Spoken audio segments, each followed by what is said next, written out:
In this episode, I chat with Andy Sykes about health and fitness and how it can improve your game. I'm Tim Young, and this is The Bowler's Mind.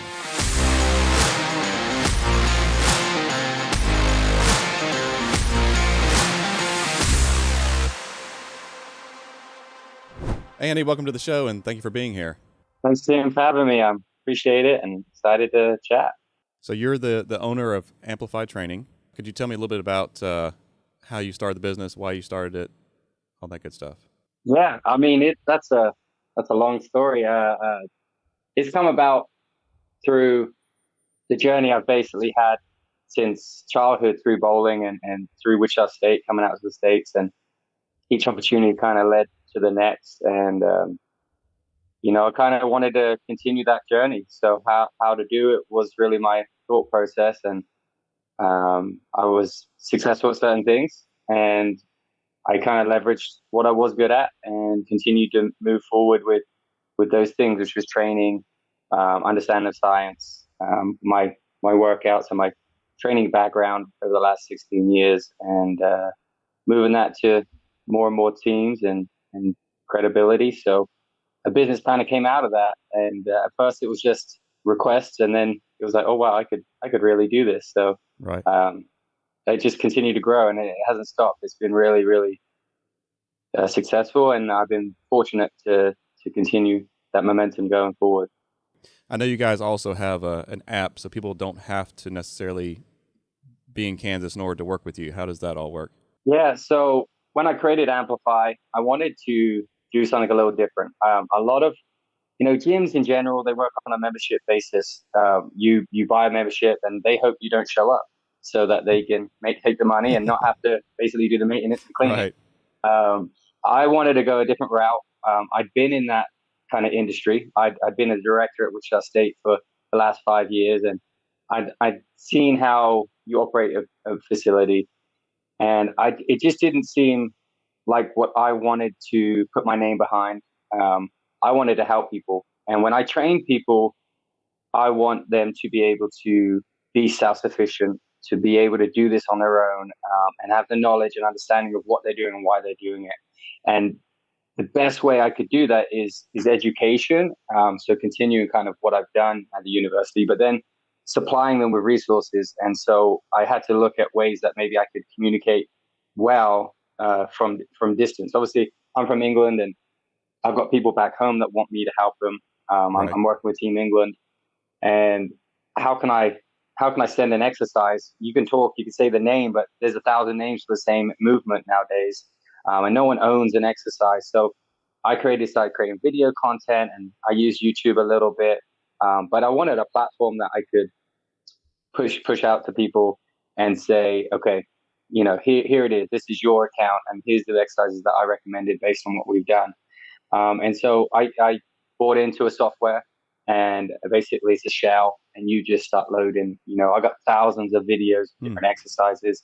And then I can program that on a daily basis. Maybe it's 3 times a week, or maybe it's 7 days a week.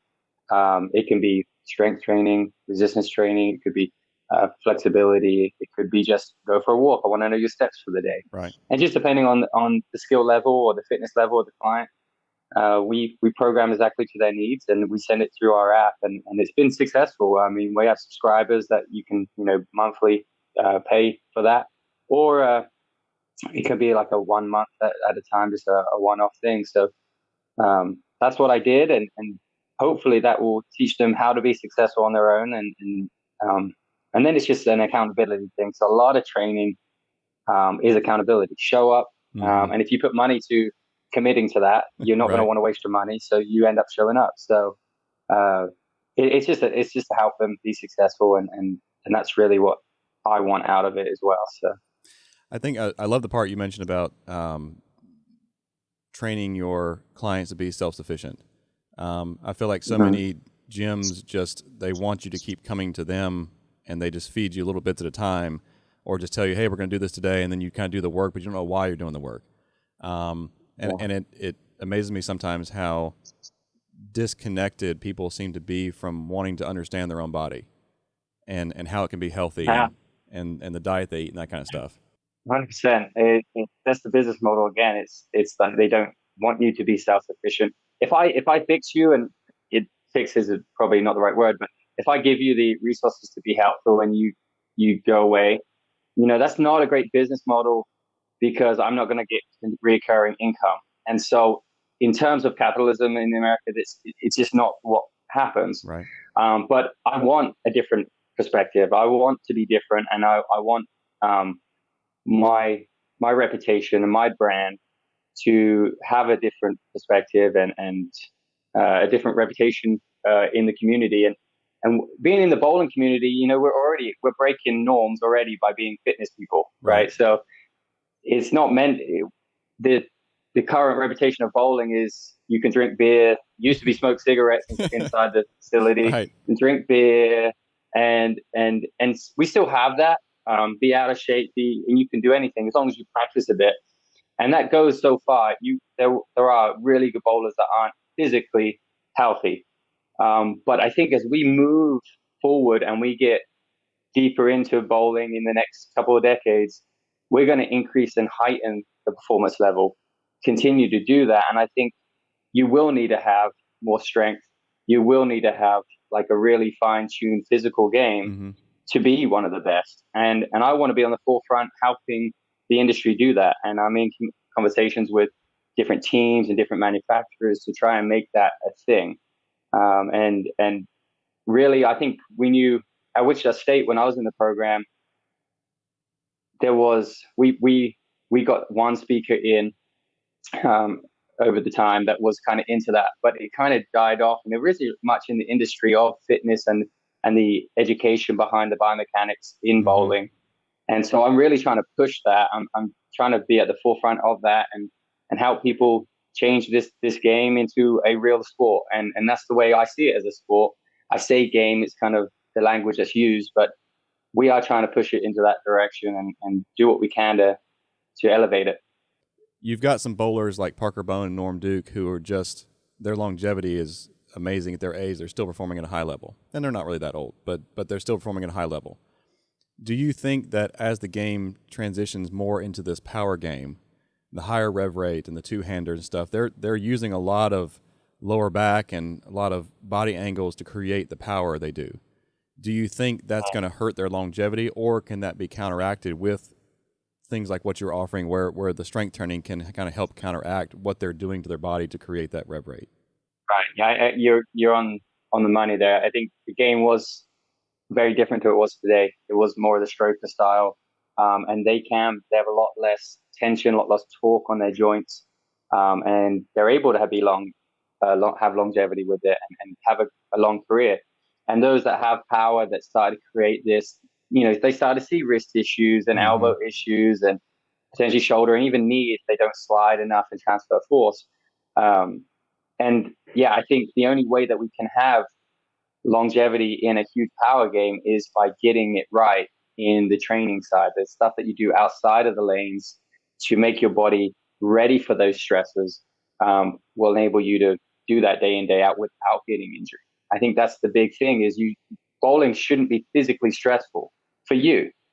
And if it's depending on your style, you just need to prepare your body so that is a less stress than what you can go through in a normal daily basis or workout, that you can put your body under a lot more stress and it can handle that safely. So then when bowling comes around and you're using a 15-pound ball or 16-pound ball, it's not as stressful as what maybe the body is used to and can handle. And so injuries don't occur out of the blue. And then goes back to longevity. You can practice more, you can bowl more, you get better. And that's what bowling is. It's a sport of 1,000 reps of mastery, right? It's you've got to practice and practice and practice until you get really good and fine tune those skills. I think that's maybe the one thing that's difficult to kind of work on is if you get too muscular, the fine tune of muscles really starts to diminish. You get gross motor control, and the really small, delicate changes can be harder to feel and be conscious of. And so we have to be delicate with that. Is you're not trying to get big, bulky, muscly. You're not a bodybuilder. But you still need to train the body to be able to undergo the stresses that it's under. And so I think it's the understanding of fitness, the understanding of the human body, and that you don't just segment them into there's bodybuilders and then there's like, Right. football players. No, there are many types of fitness, and you've got to get the right one for the sport at hand. So, and in terms of bowling, we got to make sure that you're still able to have a free swing, Mm-hmm. and you're not really tight, and you can feel the bowling ball. Because if you're too tight, that 15-pound ball is not really, you're not going to feel it because it's light in terms of weight room weight. 15 pounds is pretty one of the lightest dumbbells you get, 5, 10, and Mm-hmm. 15, Right. and they go up into hundreds. And so a 15-pound dumbbell really is pretty light. And you compare that to a bowling ball. Uh, yeah, it can get out of hand when you're just a little bit too much tension. And so you got to be smart about it. And Right. that's what my job is, to figure Right. that out for Wichita State and many other pros that are working with me. I'm assuming having that balance is really important too, because like you said, I mean, you never see a bodybuilder who can put his arms down by his side because his muscles have gotten so big and tight, I guess. I mean, Right. that's really what the muscle is eventually doing, is just as it gets bigger, it's those muscle fibers are getting tighter and tighter, which, looks good on camera, but when you can't put your arms down, it's kind of hard to perform as an athlete. Right. Yeah, it will change your style for sure. Yeah. It's tension, a relationship with tension. You also, am I correct? You're also a nutritionist? Yeah, so, nutrition specialist. Okay. It's a certification. I'm, I preface, I'm not a registered dietitian. I don't Okay. give out meal plans. Okay. That's a different legal structure. But Sure. I'm educated. I've been teaching nutrition, sports nutrition for 8 years. And I actually later today I'll be going back to Wichita State to teach HBS a course there, 300 level course. So Okay. it's I've got a good knowledge on it. Okay. Well, let me ask you this then. So I'm going to preface this saying I know you can't give medical advice or Uh-huh. anything like that, but could you explain? Because obviously diet is a huge part of health and fitness, and I've heard you can't outwork a bad diet. So could Right. you explain the difference between good fats and bad fats? So you've got like avocados, supposed to be a great fat for you to Yeah. eat, and then you've got some other bad Yeah. fats that like butter, saturated fats, that sort of thing that are not good for you. How does the body use those fats? Because when I was younger, I used to hear if you wanted to lose weight, reduce your fat and reduce your calories, which calories make sense, but they were saying reduce fat, and I used to always think fat was just any fat. I'm thinking fat like on a piece of meat, like that's fat. But there's Yeah. other fats. Could you explain that a little bit?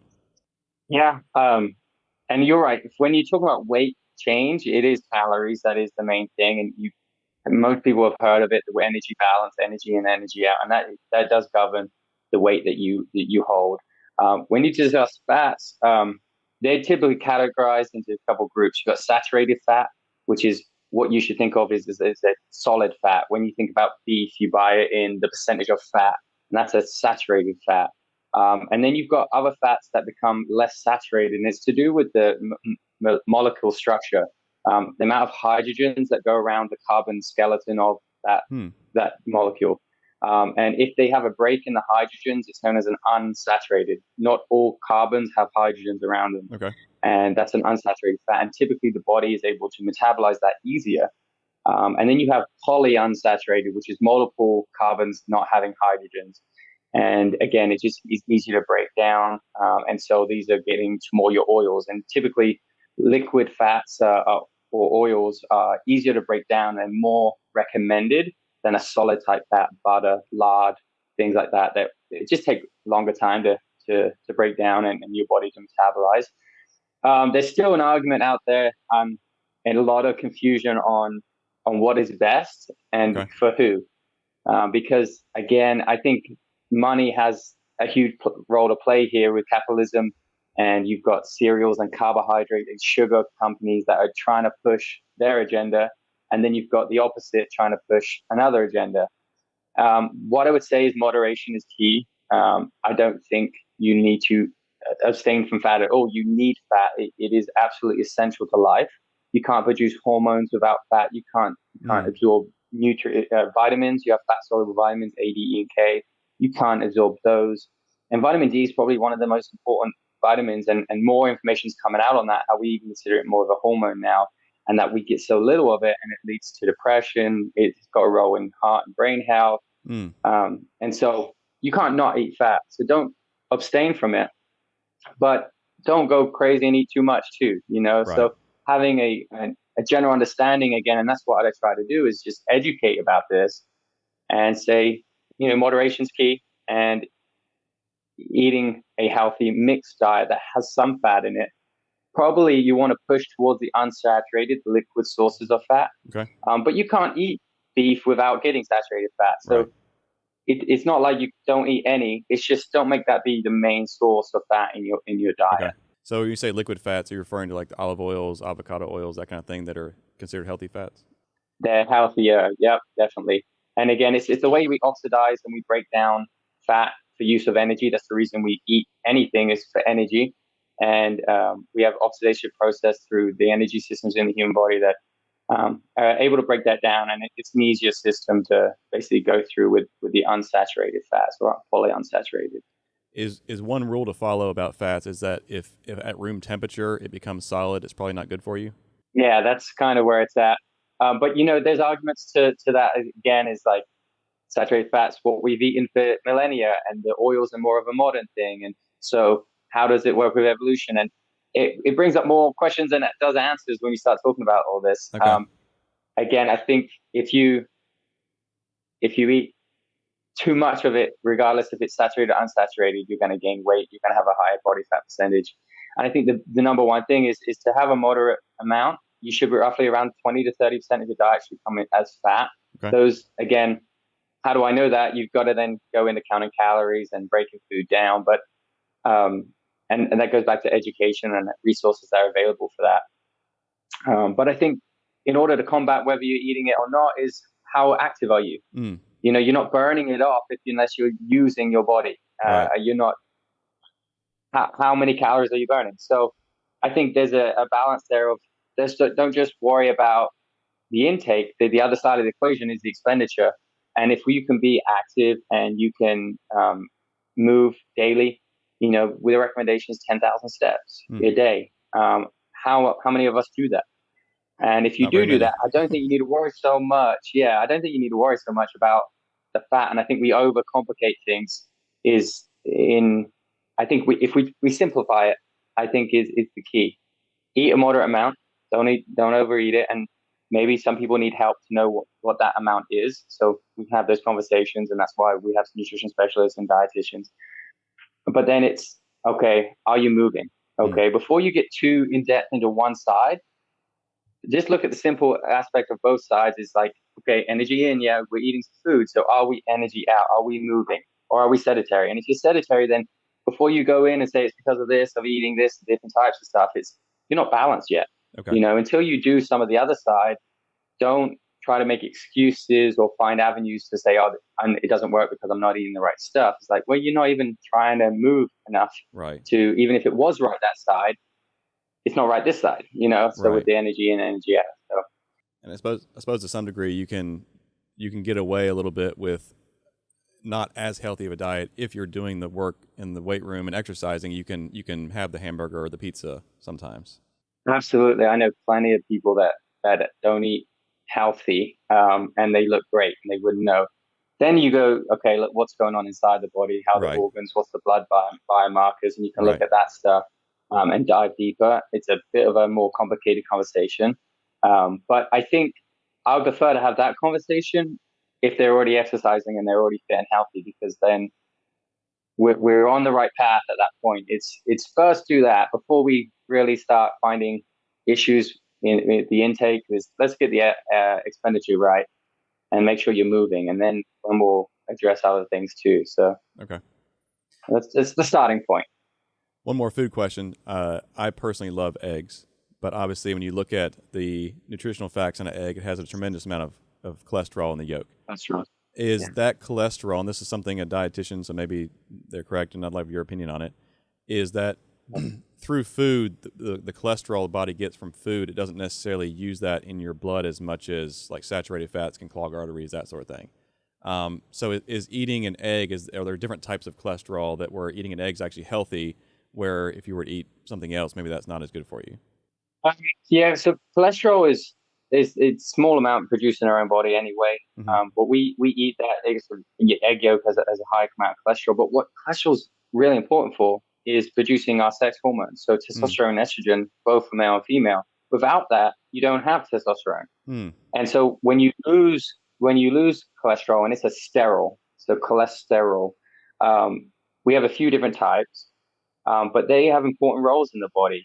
We don't really overemphasize them because you don't need a lot. But most the when you say saturated fat, that's a triglyceride. It's a different type of fat, a fatty acid on a glycerol backbone. Um, that is more of an energy source. And you're right, it can, create plaque and clog arteries. Cholesterol doesn't really do that. Cholesterol's role is it has different roles in the body, but the hormone production is the main thing you want to focus on with with its intake. You can have too much, but too little is not good. You don't want too little. If you have too little, females, when they restrict diet enough, and especially fat intake, they have what's called the triad, female triad, which is low energy. Hmm. It's the lack of a menstrual cycle. Those things that um, sleep disturbances, poor performance. Those things come because you're trying to be too lean, Hmm. and your body's not meant to have no fat. Okay. It's essential to your intake, and cholesterol is one of the reasons it's essential. If it's too high and you have blood markers that say, okay, cholesterol's too high, and insurance agencies don't like it, and health insurance and stuff, or the doctor's saying stuff, there are obviously medications you can take. But I think one of the biggest things you can do is eat more vegetables. Hmm. This with sterols, there are stanols. Stanols are the plant derivative, similar type thing. It's a plant fat, Okay. and those help reduce the cholesterol numbers in the body, and they help repair those blood biomarkers and bring that number down. So if it is high, I don't worry too much. Exercise and increase your green intake, and it can help. Okay. Obviously, consult a doctor. Sure. There might be, depending on the level of elevation it is, it can help. But yeah, Where are you on people taking multivitamins and supplements and stuff, or are you more food based that you can get all your nutrients from food? I'm absolutely food based. I talk to that every time I lecture. Try to get all your nutrients in food, but I think in today's world, it's unlikely that it's happening. The more and more we get mass manufacturing, is more we basically are bleaching out the food, the nutrients in the food. It's you basically getting the calories and you're not getting the micronutrients. And so when that happens, I think, well, I still want the micronutrients. How do I get those in? If you're not eating enough fruits and vegetables, then a supplement may be helpful. Yeah. I have a supplement company, so I will never say that I don't recommend them. I think there's just a time and a place for them. I take multiple supplements every day, because I know in my normal diet I just wouldn't get these products, and I want the effect of these products, whether it be a multivitamin or I take a green supplement where I can get 30 different vegetables. Sure. It's convenience, and it's what's going on in your world, that I still want this certain nutrients. If you're going straight from the gym at a lunch hour gym session to going back to work, are you getting protein in your diet, or are Hmm. you gonna starve yourself? And that maybe not is the most beneficial thing to be doing. If you can do it with real food, ideal. If you can't, what's the next best thing? And I think supplements have a role there. Okay. Like you brought up one question that I've always been curious about is I've heard people say after a hard workout, do a protein shake. But for the most part, doesn't the body do all of its repairing while you sleep? So is that protein really being used for energy at that time and not for rebuilding the muscle? It's unlikely to use it for energy. We roughly get like 5% of our energy needs from protein. Okay. And that just depends on the diet anyway. Hopefully you're eating enough carbohydrate and fat, so that would be your energy requirements. Okay. And protein's role, hopefully, is everything but energy. It does all sorts of things. There's peptide hormones, there's enzymes that break down your food, this cellular structural repair that we think about when we work out and needing protein. But it does a number of different roles in the body. There's an anabolic window of, like, right after your workout, you should take in protein. Basically, the body is in a straight stress. Mm. You just fatigued the muscles and it's craving nutrients. Okay. For the most part, it's craving carbohydrate at that point. But with stress and with the damage, it will want amino acids, which is protein, to repair. But if your diet's good in a daily, day in, day out, you're going to have enough protein in your diet that the anabolic window really isn't that necessary. And it's more again about marketing and selling the product than it is about what your body needs. And you're absolutely right. At sleep, your body does the majority of the repair and recovery. So just eat healthy day to day. Make sure you get enough protein, which the RDA is zero point 0.8 grams per kilogram. Are you getting close to that? And then maybe you've got goals that aren't for the average person. I don't follow an average person. I consider myself kind of elite in terms of training. Mm-hmm. So I don't follow like what an RDA is. I'll go above and beyond that. But are your numbers close? And if they are, then you probably don't need to worry about the anabolic window straight after your workout consuming product. Okay. Thank you for all that information. Transitioning. I know that was a lot of information, so I appreciate that. Yeah, I didn't know it's in the nutrition discussion. That's all right, but I'm happy to talk about it. Transitioning into bowling a little bit more, what things do you typically work on fitness-wise, exercise-wise, specifically for bowlers?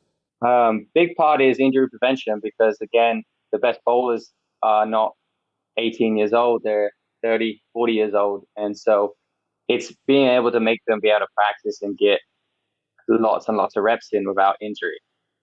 And so that is the number one focus. After that point, it's stabilizing the joints, which goes hand in hand. It's how do we stabilize and being conscious of that?